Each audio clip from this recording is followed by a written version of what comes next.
Y vamos a continuar con otra conversación interesante sobre este libro que ha sido un éxito en ventas, que está en todas las librerías del país. Somos tontos hasta las 12. ¿Les suena esa frase? Corrupción en Chile. Autor Carlos Gajardo, abogado, ex fiscal, que está con nosotros. Bienvenido, Carlos. Gracias por venir. Muchas gracias, Davor, por la invitación a conversar de este libro. Bueno, el libro cuenta muchos de los casos emblemáticos, que ya vamos a hablar de aquello, pero quiero partir además con lo que es la biografía que tú la expones acá en el libro. ¿Cómo un puntaje nacional de matemáticas termina metido en este mundo del derecho como fiscal tan duro en el país? Es una cosa poco usual, ¿no? Porque en general a los abogados no les gustan mucho las matemáticas, no se entienden mucho con los números. Más humanistas. Son más humanistas, por supuesto, no. Yo tuve siempre mucha facilidad para las matemáticas y pienso que quizás en tiempos más normales habría estudiado algo así como ingeniería, ¿no? Pero a mí me tocó vivir en todo el tiempo de la dictadura y por lo tanto el tema de la justicia, de tratar de buscar un mejor país fue un tema muy presente en mí y en mi familia, y fue lo que me motivó a estudiar Derecho. Antes de llegar al caso Penta, que es quizás el epítome de lo que ha sido la corrupción en nuestro país, que sirvió además para tirar varias hebras en otros casos, ¿qué significaron para ti los otros casos mediáticos donde de alguna manera irrumpiste en la escena? Sí. El caso de La Quintrala, uno de los primeros sicariatos en el país, el caso Fragatas, que tenía que ver con corrupción de la Armada, y otros. Mira, yo agradezco que en eso mi vinculación con la prensa haya sido bien progresiva, ¿no? Porque como cuento en el libro, yo partí como fiscal en regiones, primero en Molina, una comuna muy chiquitita, después en Curicó, una ciudad más grande, por supuesto, y ahí ya comienzas a tener vinculación con la prensa por los casos locales que te van tocando permanentemente. Llegar a Santiago fueron, obviamente, palabras mayores. Mi nombramiento inicial es en la Fiscalía Oriente y el año 2008, uno de los casos que más me marcó como profesionalmente en la carrera, por lo que significó como desafío profesional, pero también en lo humano, fue el caso de María del Pilar Pérez, un caso aquí justamente en la comuna de Providencia, que parte como un crimen más o menos normal, que termina mostrando una trama que había sido muy difícil de prever y que consecuencialmente trajo la mirada también de la ciudadanía y por lo tanto de los medios. Pero me refiero a que hubo una progresiva interacción con los medios de comunicación que yo creo que fue útil en mi trabajo de fiscal porque me permitió estar más preparado a lo que son justamente la vinculación con los medios. Ya, pero el fiscal Gajardo, como mucha gente te conoce todavía a pesar de no estar en el Ministerio Público, como personaje, como fiscal Gajardo, aparece a partir del caso Penta. Sí. ¿Cómo llegas al caso Penta? ¿Cómo cae en tus manos esa investigación que se mete con el poder, que se mete con la política, que es pura corrupción? Varias cosas que decir ahí. Lo primero, fueron un montón de casualidades las que nos llevaron a descubrir este caso de corrupción en la política bastante transversal. No fue un caso que se me asignara, ¿no? Yo había comenzado a ser fiscal en Providencia y Ñuñoa, comencé a investigar casos de corrupción, sobre todo a partir del año 2010, cuando asumo la jefatura de dicha fiscalía, y entonces puedo autoasignarme los casos de corrupción. Y empiezo a tener casos de corrupción cada vez más grandes, el caso Fragatas, el caso en la Comisión Nacional de Acreditaciones, el caso del fraude al FUT, y en esa arista aparece una vinculación con un personaje que tenía sus particularidades, ¿no? Un martillero llamado Jorge Valdivia, igual que el futbolista, que estaba siendo buscado por la policía intensamente y que al momento de ser buscado fuertemente, entrega una declaración, 6 páginas, donde nos da cuenta de estos delitos que se estarían cometiendo al interior del caso Penta. Ahí comienza el caso, pero fue una suma de casualidades. Nosotros no estábamos buscando el caso, nadie nos denunció que esto estuviera pasando, sino que la investigación nos llevó a esto. Ya, y allí, en el comienzo del caso, en la génesis, hubo luz verde para investigar, pero después empezaron las trabas. ¿Cuándo empezaron los problemas? ¿Cuándo empezaron las piedras al interior del propio Ministerio Público? En general, cada vez que teníamos una investigación, la política en el Ministerio Público era caiga quien caiga, ¿no es cierto? Hay que investigar hasta que se llegue hasta el final. Y yo diría que en el caso Penta no tuvimos inconvenientes porque, después lo miro retrospectivamente, era un caso que básicamente involucraba a políticos de centro-derecha en un momento en que gobernaba la centro-izquierda en el país. Se desarrolla sin inconvenientes, pero por ahí, por febrero del año 2015, siguiendo las líneas investigativas, descubrimos que Penta no era la única empresa que tenía esta conducta de financiar a la política, porque los mismos políticos que estábamos investigando recibían financiamiento de otras empresas, entre ellas de SQM. Nos metemos a investigar a SQM y descubrimos que SQM hacía un financiamiento transversal. Y cuando digo transversal es desde la UDI por la derecha hasta el Partido Socialista por la izquierda, pasando por todo el abanico que está entre medio e incluyendo candidaturas presidenciales del presidente Piñera, de la presidenta Bachelet y una candidatura fallida incluso del presidente Frey. ¿Y quién ordena bajarle el tenor a esto? Apaciguar las aguas y en el fondo trabar la pelota para que no sigas investigando. Con nosotros nunca nadie habló directamente, sino que la decisión fue en febrero del año 2015 que mi jefe decide quitarme la causa, ¿no? Me hace un llamado telefónico, me dice: Carlos, a partir de mañana, que lo cuento todo en el libro, ¿no? A partir de mañana la causa la va a dirigir otro fiscal, y yo quedé helado, o sea, era algo que no tenía previsto, y de mi decisión inmediata, junto con Pablo Norambuena, que era el fiscal con que trabajábamos en el caso, fue presentar al otro día nuestra renuncia en la fiscalía. Pero sorpresivamente para nosotros, el fiscal nacional, que estaba en ese momento de vacaciones, y la fiscal subrogante, Solange Huerta, deciden revocar esa decisión, tomar el fiscal nacional Sabas Chaguán la causa con nosotros en el equipo, y eso permitió, al menos durante el año 2015, seguir investigando la causa. Ya, hay muchas cosas que la gente recuerda del caso, la frase que le da el origen al libro, por supuesto, somos tontos hasta las 12, pero también la gente recuerda el tema del raspado de la boya, de dame plata para los últimos 100 metros, que tiene que ver con el senador, hoy día senador Iván Moreira, que estaba en la campaña a la reelección. ¿Cómo descubriste eso? ¿Fue por casualidad? ¿Alguien te lo entregó en tus manos y tú decidiste tirar de esa hebra? A esa altura nosotros ya estábamos investigando delitos tributarios vinculados sobre todo a Hugo Bravo, el gerente general de Penta, que habíamos tenido antecedentes de aquello. Eso nos permitió incautar su computador, y al revisar su computador, el de Hugo Bravo, empezamos a revisar sus correos electrónicos, y un día, por ahí de haber sido por septiembre del año 2014, encuentro ese correo, ¿no? El famoso correo del raspado de la olla, donde Iván Moreira le pide financiamiento a Hugo Bravo se lo otorga, le manda la boleta para ese financiamiento, el cheque respectivo. Entonces, nítidamente aparecía un financiamiento a una campaña política con boletas falsas. Era el primer indicio que teníamos. Yo recuerdo ese día que salí de la oficina a buscar a mis colegas, ¿no? A Pablo Norambuena, a Fernanda Lazo, la abogada que trabajaba conmigo, y estábamos corriendo como con un extra, como una sí, claro, diciendo: mira lo que encontré, ya, digamos, ¿no? Ese fue el primer indicio de financiamiento político, y mentiría si dijera que yo pensé que esto iba a desembocar en un financiamiento, un descubrimiento del financiamiento transversal. Al principio uno ingenuamente piensa que es esto nomás, ¿no? ¿Y en qué minuto el agua llega hasta la gente más poderosa? Carlos Eugenio Lavín, Carlos Alberto Delano, que era íntimo amigo del presidente Sebastián Piñera. ¿Cuándo te das cuenta que estás investigando a gente de mucho tonelaje, de influencia política y económica en el país? Ahí fue importante las declaraciones que dio Hugo Bravo. Hugo Bravo estaba muy complicado por lo que nosotros ya le habíamos encontrado, y él decide efectivamente prestar colaboración en el caso, y cuenta que en estos hechos están involucrados también los controladores del grupo. Hubo muchos otros antecedentes en ese mismo sentido, ¿no? Que daban cuenta, por ejemplo, que las cónyuges de los controladores daban boletas falsas, que habían forward falsos que efectivamente permitían evadir impuestos, y eso comprometía nítidamente a los controladores. Ahí se toma la decisión en la Fiscalía de formalizar a los controladores, a Hugo Bravo y al ex subsecretario de Minería, Pablo Wagner, por un delito de cohecho. Finalmente, muy pocos pagaron por el caso Penta. ¿Quién es el responsable de aquello? ¿Fue el ex fiscal Guerra? ¿Era tu jefe? Yo diría que Guerra es el operador, ¿no? Pero aquí hay una decisión transversal, o sea, hay una decisión política transversal. Desde La Moneda, con el ministro del Interior Rodrigo Peñailillo. Sí, que tiene un rol fundamental que contamos en el libro también, ¿no? En el libro se cuenta que hay una reunión que la sabemos porque la contó el director del Servicio de Impuestos Internos, donde Peñailillo le dice: vayan a SQM a incautar todo antes que llegue la Fiscalía, vayan en camiones si es necesario, ¿no?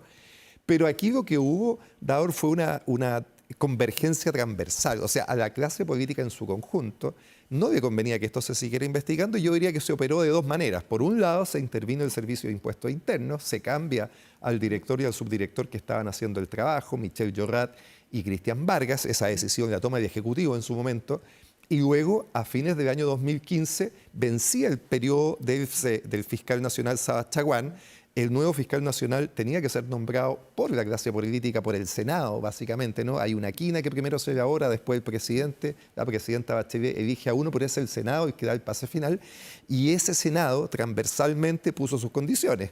Eso fue muy expreso, ¿no? Los senadores dijeron que querían un nuevo fiscal nacional que investigara estos casos de otra manera, con mayor tranquilidad, con menos filtraciones. Y bueno, eligieron finalmente a Jorge Abbott, que públicamente se había comprometido a hacer una investigación, yo diría, con otra velocidad.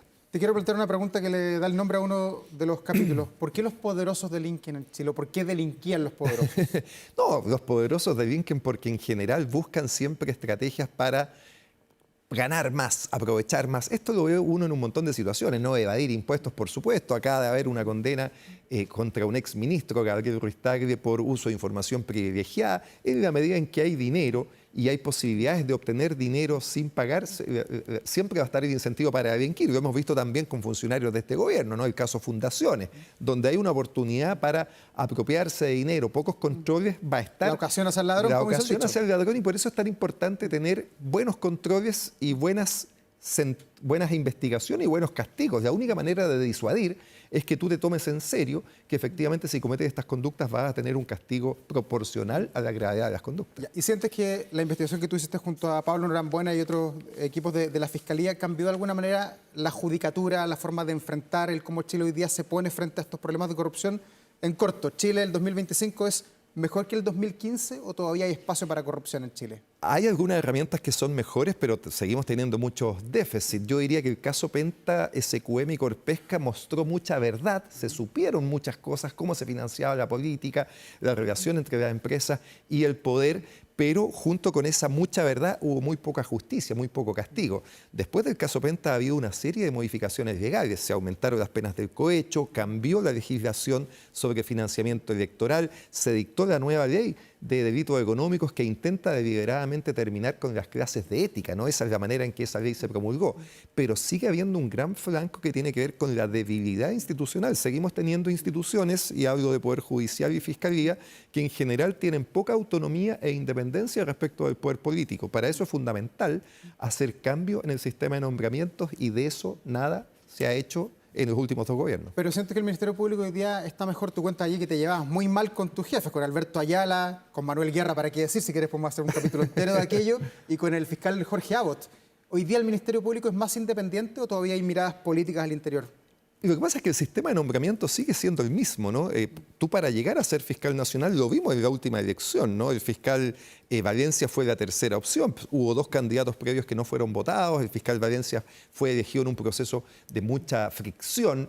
Y yo creo que el Ministerio Público tiene que probar esa independencia. Tiene un montón de casos donde puede hacerlo, ¿no? Está el caso Hermosilla, está pendiente qué va a pasar con Guerra, con Chadwick, con los ministros Ángela Vivanco, Antonio Ulloa, Verónica Sabaj. Están los casos convenios con un montón de políticos involucrados, ¿no? Entonces, la Fiscalía tiene que demostrar efectivamente su independencia y su autonomía, y el Poder Judicial también. Eso es un veremos, es una situación que creo que permanentemente hay que estar analizando, porque el sistema sigue teniendo este ripio que le impide tener autonomía e independencia. Después de investigar el caso Penta, renunciar a la Fiscalía, ¿cuánto te impactó en el último año o en el último año y medio conocer el caso Audio, que tiene como protagonista a Manuel Guerra y a Luis Hermosilla, donde se revelaron muchos antecedentes, correos que te involucraban a ti, con puro pelambre finalmente? ¿Ah? Mira, yo cuento en el libro que los audios de Luis Hermosilla con Leonardo Villalobos y con Daniel Sauer se conocen un día 14 de noviembre del año 2023, que es mi cumpleaños, ¿no? Yo lo tomé como un regalo, efectivamente, porque permitió comenzar a mostrar de alguna manera lo que nosotros denunciamos, la forma en que funciona el sistema cuando los poderosos están involucrados. Esos audios llevaron a que la Fiscalía incautara los teléfonos, los WhatsApp, y en esos WhatsApp efectivamente no solo hablan de mí, ¿no es cierto?, y los intentos por sacarnos del caso, el famoso WhatsApp donde dicen las causas VIP están a salvo. Una vez que nosotros renunciamos, la expresión que tiene Manuel Guerra es las causas VIP están a salvo, sino que también es muy relevante toda la manera en que se ve cómo Hermosilla influye en los nombramientos de jueces, sobre todo de la Corte Suprema y Apelaciones, y del Ministerio Público, y luego obtener cosas a cambio, ¿no? Obtener información de los jueces, de los ministros, obtener mejor trato por parte del fiscal Guerra. Evidentemente, eso lo digo nítidamente, ¿no? Prostituye la función judicial, prostituye el trabajo de la Fiscalía. Lo que uno espera del funcionamiento de las instituciones es una venda en los ojos, que no importe quién sea el que está detrás, y no esto que pudimos conocer muy crudamente de finalmente cómo se transan nombramientos en favor de determinados funcionarios por favores que se realizan al abogado que participa en dichos nombramientos. Ya, pero si no hubiera sido por esas conversaciones, ¿cuántos políticos más habrían purgado alguna pena en la cárcel? Porque finalmente, ¿quién tuvo pena? ¿Jovino Novoa? Sobre todo, yo creo que el que tuvo una mayor pena fue Jaime Orpiz, ¿no es cierto? Claro.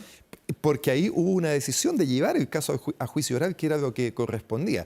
Efectivamente, el caso de investigaciones de platas políticas termina con condenas que son excepciones y con impunidad, que es la regla general. Y eso, Davor, le hace un grave daño al sistema de justicia, por una parte, porque genera desconfianza en la ciudadanía, pero también al sistema democrático, porque deja conductas muy graves sin sanción. Somos tontos hasta las 12. ¿Nos puedes recordar esa frase que ya era famoso, pero te hizo ir más a la fama aquel día? Estábamos en plena formalización del caso Penta y era necesario mostrarle al tribunal la gravedad de los hechos que estaban sucediendo, ¿no? Nosotros habíamos preparado harto los alegatos. Mi alegato inicial terminaba con otra frase que fue bien marcadora. Terminaba diciendo que Empresas Penta se había convertido en una máquina para defraudar al fisco.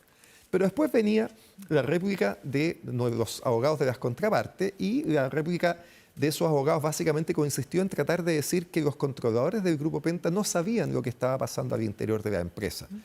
Nos tocó replicar, y ahí pusimos una serie de antecedentes que mostraban que sí, ellos sabían. Por ejemplo, que las boletas de las propias cónyuges estaban en la contabilidad. ¿Cómo no lo iban a saber eso los propios controladores, ¿no? Que los forward que se firmaban para evadir impuestos estaban firmados por los controladores. Entonces, era evidente que ellos sí sabían. Y ahí entonces se me ocurre esta analogía, ¿no? Y le digo al juez: magistrado, en el campo dicen que somos tontos hasta las 12, pero después se nos pasa. Y miro un reloj de pared que está en la sala. Me tocó revisar hace poco esa imagen, ¿no? Entonces hay un momento que yo miro a la pared y el reloj marcaba las 12:05. ¿Ah? Entonces le digo: su señoría, son más de las 12, ya no somos tontos a esta hora, ¿no? El alegato fue exitoso en el sentido que convenció al tribunal y después a la Corte de Apelaciones de que la prisión preventiva era la medida cautelar que correspondía en un caso tan grave como este. Carlos, lo último, más allá del libro, tú apoyaste al presidente Boric en su campaña. ¿Estás conforme con el gobierno, cómo se ha desarrollado en estos 3 años y medio? Yo creo que hay un gran aprendizaje de que en general gobernar está siendo cada vez más complicado en el país y en el mundo. Mira cómo han terminado los gobiernos tanto de la presidenta Bachelet II, del presidente Piñera II y este gobierno, con mucha desafección de las personas que en general las votaron. Yo creo que en general el gobierno ha sido un gobierno que ha estado en la medianía, ¿no es cierto?, sin grandes éxitos, pero tampoco me parece que haya tenido grandes fracasos, pero me quedo con una sensación de que en el tema de justicia pudo haber hecho mucho más, pudo haber impulsado con mucha mayor fuerza un cambio de lo que estamos hablando en el sistema de nombramiento, sobre todo porque el caso Hermosilla explotó en este gobierno y habría sido un impulso muy importante para hacer el cambio que la justicia requiere, y eso efectivamente en estos 4 años no se hizo. Don Carlos Gajardo, muchas gracias por estar aquí en Vía Pública. Felicitaciones por tu libro, que le ha ido excelente, que siga la maravilla de ser escritor. ¿Ah? Muchas gracias, Davor, por esta invitación, y de escritor a escritor, pues, así que ahí estamos compartiendo esta noble tarea de poder escribir y poner en palabras lo que uno de repente piensa. Gracias por venir a Vía Pública. Buenas noches. Y nosotros vamos a la pausa, enseguida estamos de vuelta con más aquí en Canal 24 Horas, no se vaya.